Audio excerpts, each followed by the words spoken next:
having the right opportunity, choosing the right business. This is a trait that a lot of people get wrong. They just simply go to the fastest thing that can make them money. You probably can see this either in yourself or maybe in family members or friends. There's a guy who doesn't care what he does. He just tries to make money as fast as possible. That guy usually stays broke even though he acts rich, doesn't he? So there's a quote that I like. I'm pretty sure I made this quote unless someone else has said it, but here it is. Choose the lake, choose the boat, then row as hard as possible. Do you understand what that means? Choose the lake, choose the boat, then row as hard as possible. Choose the lake is kind of like the market, who you could help.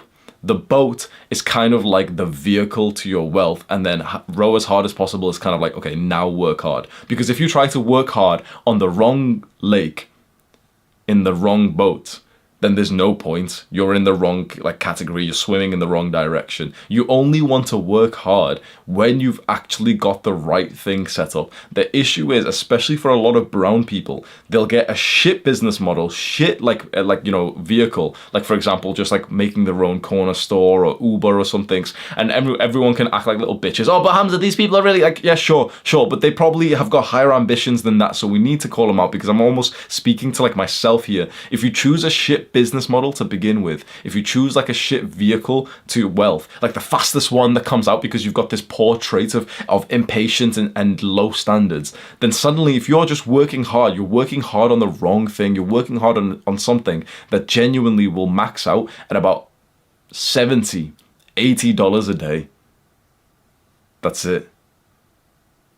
Now, for some people, sure, you can say that, oh, but that's still really nice. But the truth is, we're not here to make $70 a day.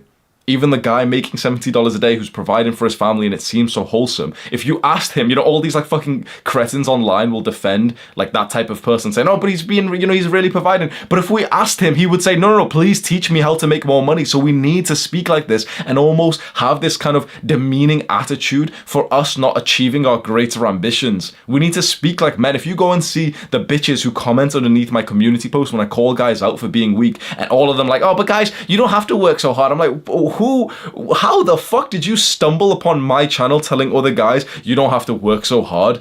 Rat? Fucking, no, what's the term? Crab in the bucket?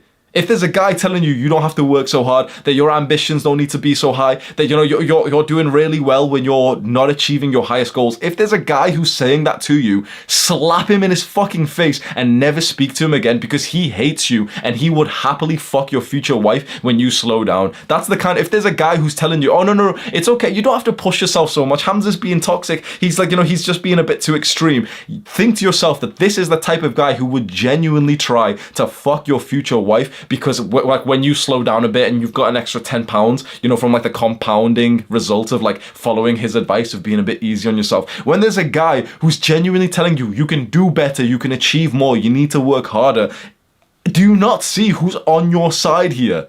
And still, the amount of people, these few cretins who will comment, who will disagree with this type of message and tell other guys, oh, but guys, remember, Hamza's a bit extreme, you can still keep playing video games, you don't have to be that extreme. That's literally the kind of guy who eventually will just tell you, oh, bro, yeah, it was just a mistake, man. I tried to, I messaged your wife a picture of my dick because I thought, she was... That's the type of guy. I know this is a side tangent, but it would serve you really well if you look out for the men who are only, utterly telling you to just level up. Utterly, just that's what their message is, that they are telling you that you should expect more from yourself. If you visualize the race of men, we're all in this 800-meter race. This is the race. All of the things that you want in life, the rewards of life, women, sex, money, the car, status, everything. It's at the end of this race, and you get an equivalent amount determined by your position in the race. Not even an equivalent amount, sorry, because results in this race, the rewards of life kind of compound to the winner. Number one gets 90% of the bounty, or 95% of the rewards, and number two gets 4%, and the rest is distributed amongst essentially the losers, even though they're not seen as losers in the modern day because we're all so weak and liberal. In this race of men, any guy who's telling you that it's okay to run slower is trying to actually get to the finish line before you. He's running side by side to you and saying, oh bro, playing 1 hour of video games is fine. Hamza's just being extreme, bro. Playing why don't you just sit here? Just play 1 hour, bro. It's not that bad. Why do you think he's saying that?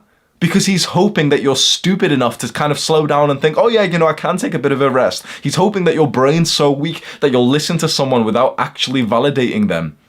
And then you'll slow down and you'll be behind him. And there was your future wife at the finish line. You had to be of this certain level, this certain trait of success, of attractiveness, personality, to attract that woman that would have been like good for you, that you would have had children with. And the guy who's telling you that it's okay to watch anime and play video games, he's in front of you now. The guy who's telling you that, oh, but Hamza's advice, Andrew Tate's advice, Brian Johnson, Alex Hormozi, these rich guys and these successful guys who are telling you like advice on how to level up, and they're telling you somewhat extreme things compared to the Jeffreys of the world. There's other guys who are telling you that this is too extreme, that you should take it easy. Those guys genuinely, this isn't even an exaggeration, those are the kind of men who will genuinely try to fuck your future wife. This is not an exaggeration. In a weird way, the asshole who's shouting at you and telling you that you're a pussy is more of a friend than the guy who's telling you like, oh, come on, bro, it's only a few drinks. Like, why are you on self-improvement so much? And you know this, right? You know this. But literally, I don't even look at comments anymore. I have all of them disabled. I have literally like 7, 8 YouTube extensions. So literally my YouTube is wiped clean. I can't see thumbnails. I can't see views, subscribers, comments, everything. Because I don't want idiots to be able to influence me. And in general, only like low tier people comment. No offense, if you're someone who comments all the time, sweet. But the truth is, only like stupid low tier people consistently comment. Rich people, successful people don't comment, and so I don't want to be influenced by seeing that shit. But I get told every now and then someone will message me or someone has posted it where I saw it, saying like the people who comment underneath my videos, there's a lot of brain dead motherfuckers, so you need to watch out. Even on, this is a strange thing to say, even on my channel, even on a self-improvement channel, be careful of the comments underneath it, because some people literally, like there's a few people who don't even watch the videos properly, who literally aren't even on self-improvement. They'll go and comment underneath trying to get you to slow down in this race. Think about how malicious that is. These guys literally aren't even on self-improvement. They don't even like work hard or watch my videos or even like me, and they'll come to every single video disagreeing with my message and telling you to slow down. Either one, because they're maliciously trying to fuck your future wife, or two, because they're actually at the back of this race and like they're like this fucking, like the soft type of person saying, hey, yeah, everyone, this race is just stupid, guys. Like he's at the back saying, oh yeah, this race is just stupid. Everyone should, Hamza's got everyone racing hard, man. Everyone should just slow down. Why do you think he's saying that? Because he's way at the back. Are any of the winners, bro? Imagine any winner that you've ever looked up to, some athlete, LeBron James, any winner, any rich guy. Have they been telling anyone to slow down? Has any winner ever told you to slow down in this race before? So when someone, you need to this is something you need to keep in mind. Anyone who ever tells you to slow down in working hard and achieving more and having ambitions and working on your purpose and mission, anyone who ever speaks in the tone that you should take it easy is either one, maliciously trying to hurt you and trying to take what was supposed to be yours, or two, he's far behind you, worried about his future position. When there's a guy who's literally spilling his secrets to you and telling you how to level up faster, you know that that guy, quite frankly, is such a winner that he's not even that scared of the competition. Think about how much competition I've bred for women, money, YouTube, everything with the things that I've taught here. Because I've taught hundreds of thousands, millions of guys how to build muscle, how to improve your mental health, how to attract girls and text girls and hold eye contact with them. These are competitive things I'm teaching you, because this, I sound like, a bit of a boastful person. This is what winners do. I heard a story of either like LeBron James or one of these guys, Michael Jordan, where they would literally end up teaching like people, like other players on the enemy team, some tips every now and then. They'd practice together. You might have seen this in like some guys in UFC that like they'll probably end up fighting each other eventually, and yet they'll literally practice with each other. That's what what winners will do. A winner who's literally going to compete with you will literally still give you advice on how to be better. A loser who's far behind you will tell you to slow down because either one, you're making him feel insecure, or two, he's actually kind of like hoping that more guys slow down so that he can like take what was going to be yours. Apologies for the rant, I just needed to say this. I have a full video somewhere on my channel which is about like stop letting other men fuck your future wife, something like that. You might want to watch that if you're interested in this conversation. So I told you about that quote, choose the lake, choose the boat, then row as hard as possible.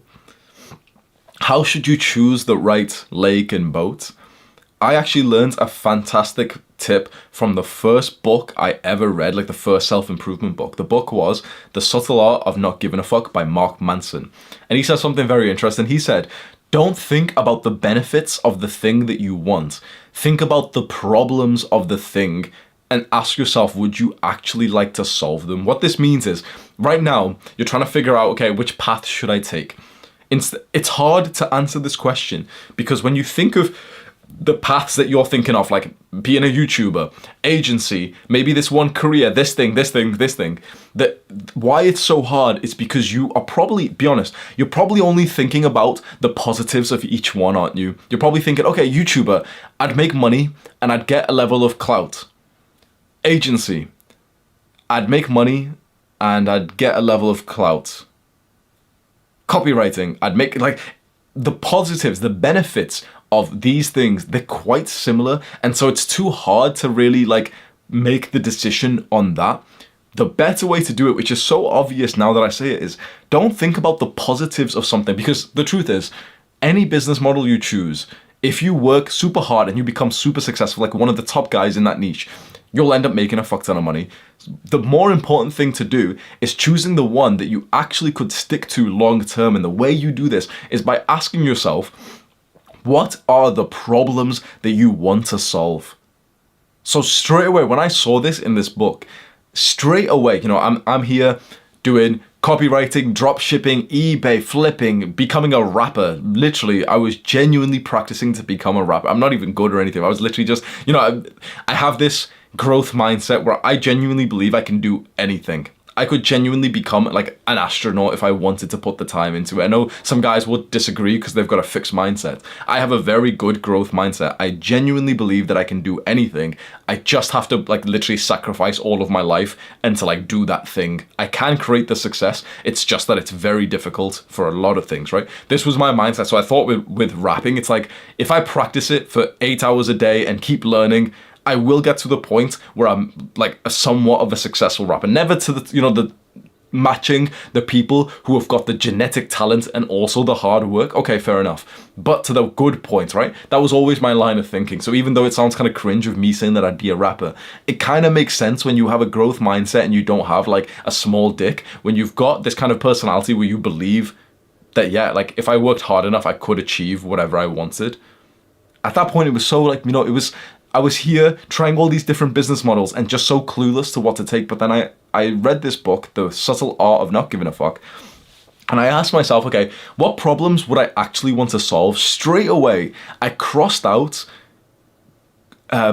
coding, because I was coding at the time, and maybe this is an unfair stereotype, but I just imagined what coders look like, with like shitty posture, addicted to coffee, little like skinny dweebs, and that's just like offensive, I'm sure. Like, you know, it's an actual like great business model, and it is part of the future and everything. It's just not my personality. And so I thought to myself, you know what, that's not the problem I want to solve. Then how about like rapping? Do I want to solve the problem of like trying to be lyrical and stuff? Not really. Straight away, what came to my mind specifically, I'm going to tell you the exact thing. I thought about YouTube, and I thought about the problems that would arise from YouTube. Two things came to mind. One was like people's perceptions of me and comments. And two was technical things. I specifically visualized having problems with like my editing software. Obviously, this was back a while ago when like I would edit my own videos and everything. And I saw the editing software crashing or whatever it was, and you know, that's a problem of being a YouTuber. It's like some weird technical annoyance. And I thought to myself, you know what, I'd actually happily solve that kind of problem. and the one with like, you know, comments and stuff of people being trolls, that's a problem that I think I can manage fairly well. That's what got me to choose the right business model for me, which was YouTube. It was literally, I did this practice once, and we have proof that I chose the right business, because here I am today. Do the hard work, especially when you don't feel like it. Mwah!